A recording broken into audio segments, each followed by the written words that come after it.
Good morning, Rodney. How are you, James? I'm doing well. I'm doing quite well. I'm just about ready for football season. I don't know about how you are. Well, I'll take a little bit of summer break. I do enjoy it thoroughly, no question about it, but you also want to enjoy that break for a little while. You know what I mean? I hear you on that one. And speaking of which, the last time that Gary talked to you on Monday, Alabama was still looking for a baseball coach, and they managed to find one in Greg Goff out of Louisiana Tech. There's been some mixed reaction, as you know, that maybe Bill Battle didn't get the home run hire that you needed, but I'm interested in finding out about your thoughts on the hire on Friday. Well, I think it's always difficult to judge that. I mean, you never really know because even as someone pointed out, not even Jim Wells was the number one candidate when he was, tabbed as the Alabama baseball coach many years ago. And, look how he actually turned out. I don't think you could have asked for much better. He took the Alabama program to new heights. There was a couple of years in a row there. They went to the College World Series, the number one team in the country. They played for the national championship against LSU. And so, you just don't really know how to evaluate that up front. I do think this, though, if you look at Coach Goff's resume, the one thing about it is that every program where he's coached, he has taken them from where they were, which wasn't very good, to a much higher level. I mean, he's improved every single program where he's coached and improved them significantly in terms of wins and losses. So that has to tell you something about him as a coach and the program that the way he develops programs. Now, I'll say this, too. I think a lot of the negative reaction or the, if you want to call it negative, as you said, it was mixed reaction. But I think a lot of that just comes from the unknown. People want to know up front what they're getting.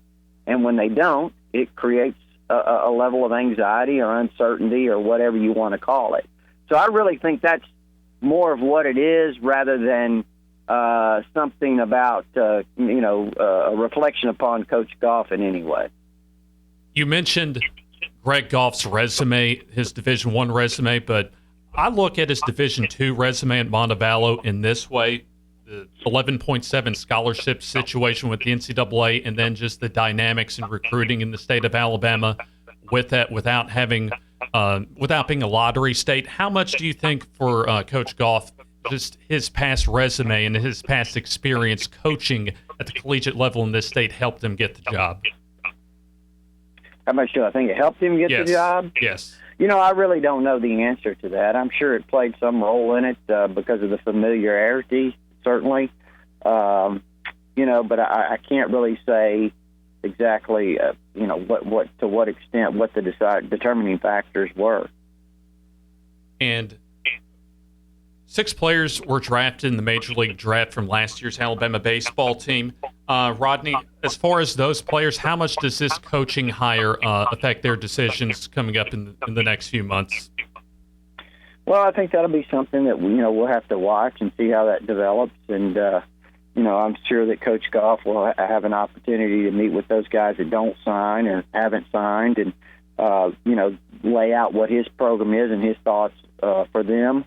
And I think that certainly is something that will probably happen, you would think, fairly soon as we start to move forward, because these guys are going to be making decisions very, very quickly. Coach Goff mentioned his desire to lock down the state as far as in-state recruiting for baseball, transitioning over to football. I'm interested in finding, Rodney, as far as the 2017 class, just how good is the crop of talent in this state for the 2017 recruiting class? Well, it seems to be pretty good. I mean, you have a few good defensive linemen. You have a few defensive backs. Certainly, you have some talented linebackers.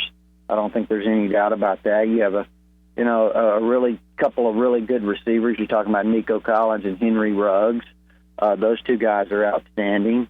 Obviously, you had couple of good offensive linemen. One, Austin Troxell, just committed to Auburn.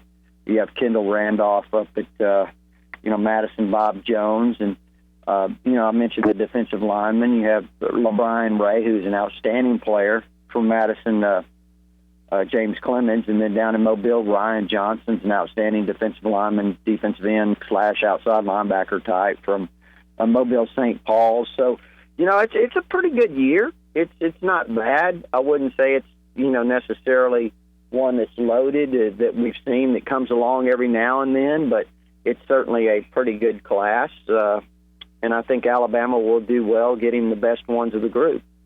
And then looking at recruiting a little more individually, you mentioned LeBron Ray. Also, you've got a few features up on TiderInsider.com. Kerry Vincent along with A.J. Terrell.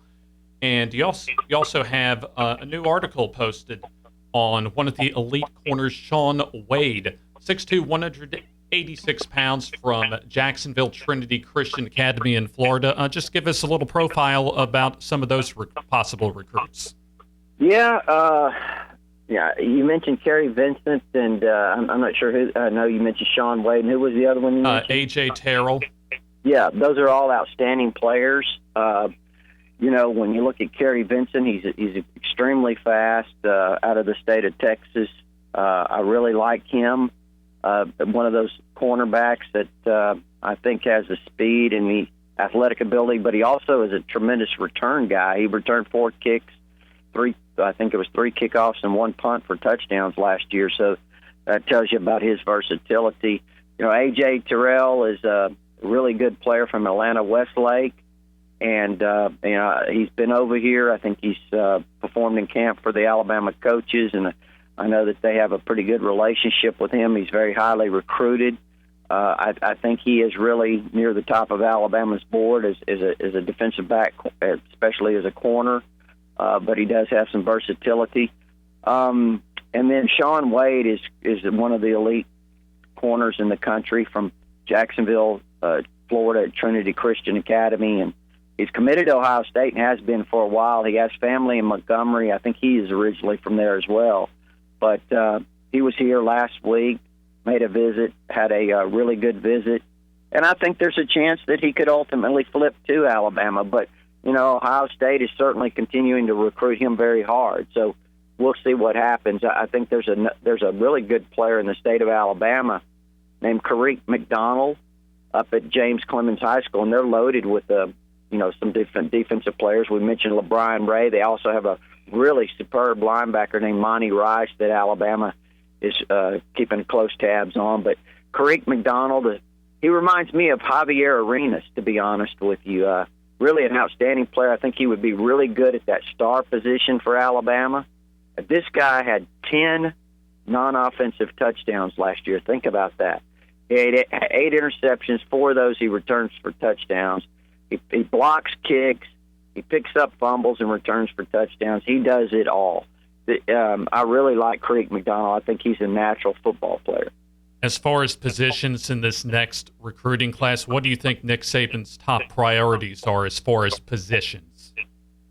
Well, I think right now they're doing extremely well on the offensive line, and I think they've got some other prospects there that will, they have a chance to get that will really make this a top offensive line class again. I think that they need a tight end, another tight end. I think they're probably going to come up with a good one. I think they're going to do really well at wide receiver, at running back. We know they have Najee Harris committed and Brian Robinson from here in Tuscaloosa.